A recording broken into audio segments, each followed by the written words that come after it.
Hey friends, and welcome to another What Happened? Kourtne Stouffer. This is a real head scratcher. Thank you, Debbie, for the recommendation of this case. In 2012, Kourtne was exploring two longtime passions of hers, beauty and taking care of animals. According to Kourtne's parents, Kourtne held multiple part-time jobs, including working at a salon and as a dog groomer. One Saturday night, July 28th, 2012, her and some friends decided that they were going to go out to a few bars. When they were at the bar, Kourtne had gotten into an altercation with a couple that Kourtne supposedly knew. This altercation then led Kourtne to being kicked out of the bar, and then her and her friends headed back to her apartment. After a night out at the bar and they returned back to Kourtne's apartment, there was a confrontation with the neighbors. Also, recently, Kourtne's boyfriend, Brad, had been arrested for a DUI and was on house arrest, and he was not able to drink. The party had gotten a little rowdy. Law enforcement was called and then arrived at the apartment complex, and a probation officer did stop by, and like I said, Brad was not allowed to be drinking, and so he was arrested at the apartment that night. This in turn made Kourtne furious, and she believed that the neighbors did call the police to get her boyfriend into trouble. Kourtne then got into a verbal altercation with one of the neighbors. Her friend had to step into the middle of them because Kourtne was ready to kick and hit. She was so furious. Law enforcement then returned to the apartment complex when Kourtne and the neighbor were arguing. Law enforcement told everyone at the party, "Go home and go to sleep," and that's exactly what everyone did. He retreated back to her apartment.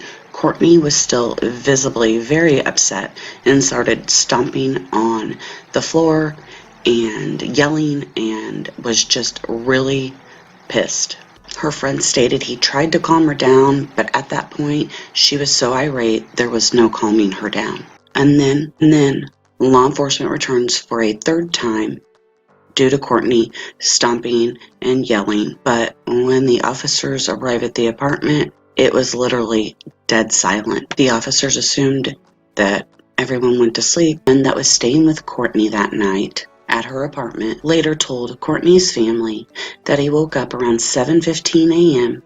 and Kourtne was nowhere to be found. He said he got up and called for her, but she did not respond, and he had to leave because he had to go to work. On that Sunday, Wendy, Kourtne's mother, said that she had plans to go to a nearby fair with her brother and grandfather. Later, when Wendy spoke to Kourtne's brother and he stated that she had not met up with them, that's when Wendy grew concerned. Then went by Kourtne's apartment the next day. His mother said the door was unlocked and she was met by her dog Sheba. Kourtne's shoes were there, her phone was there plugged in, and her wallet. The air conditioning was running, the TV was on, but Kourtne was nowhere in sight. Wendy said she called Kourtne's father and brother to come over to the apartment before calling law enforcement to report Kourtne missing. The first 20 to 30 hours, it was just the family looking for Kourtne. The family began calling her friends that she was with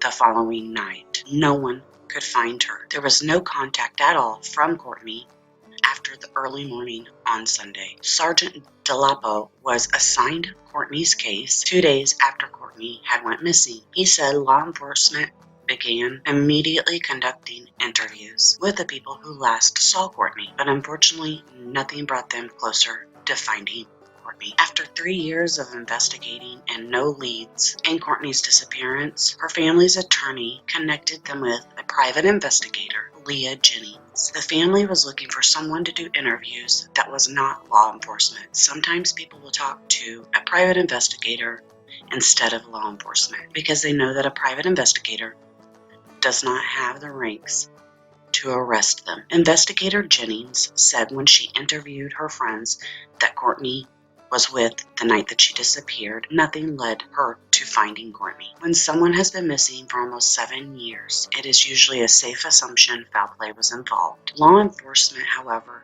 does have a person of interest, but they decline to give any information on who the person of interest is. There's always a possibility of foul play involved, and then there's always a possibility that she could walk through the door today. Kourtne's father has said that Kourtne's disappearance is mind-boggling. He stated he never thought Kourtne would just walk away from her family. They are still offering a $100,000 reward in finding Kourtne. They just want her back. They stated they can pick up the pieces from there, but they just want their daughter home. Kourtne Stouffer would be 28 years old. She has a tattoo on her right arm that reads "One Love," a tattoo on the top of her right foot with 3 stars, and a tattoo on her left side of a pistol shooting flowers. So now we're brought to the what happened. Where is Kourtne gone? She's just vanished into thin air. There were rumors that circulated on social media that Kourtne had started a new life over in Colorado, and then there was also suggestion of her starting a new life in Florida. If Kourtne was to just up and leave and walk away from her life and family, it would have been very difficult. She didn't have her car, she didn't have her phone, she didn't have her wallet, and she didn't really have the means to just go and start a new life somewhere else. And I believe that the police have a lot more information than, of course, anyone in the public know.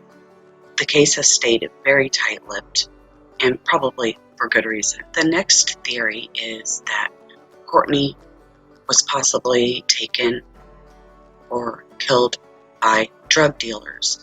Now, the police have stated that Kourtne was involved with drug dealers. The guy that Kourtne got into an altercation with at the bar is a local known drug dealer. It's only speculation at this point, but it has been said that the altercation was over Kourtne owing the drug dealer $3,000. Again, this has not been verified by law enforcement.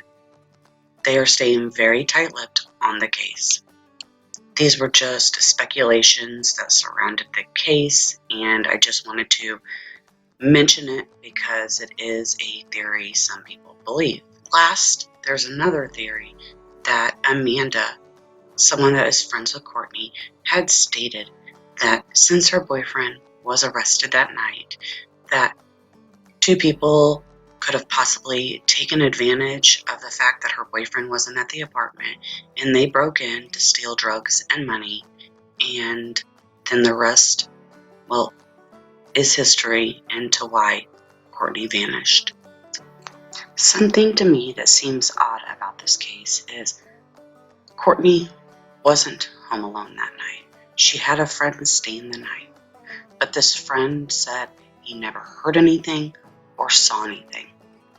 So if this would ring true that 2 people have broken into her apartment, wouldn't he have heard something or seen something? After multiple interviews and a polygraph, the police were confident he was not the suspect. Several other theories that are circling social media range from a serial killer suspected of abducting women, and to really say it's a serial killer, there isn't really much to go with that, so it is obviously just speculation. Another theory is the neighbors killed and disposed of Kourtne's body. Okay, and I've saved the weirdest, bizarre theory for last. There was talk of a cable guy installing cable for a state trooper. When asked where he lives, he said Palmyra. This is when the cop said he remembers peers working the missing woman case, and that though they'd likely never prove it, she was taken upstate by a biker club and buried in a basement. Motive is unknown.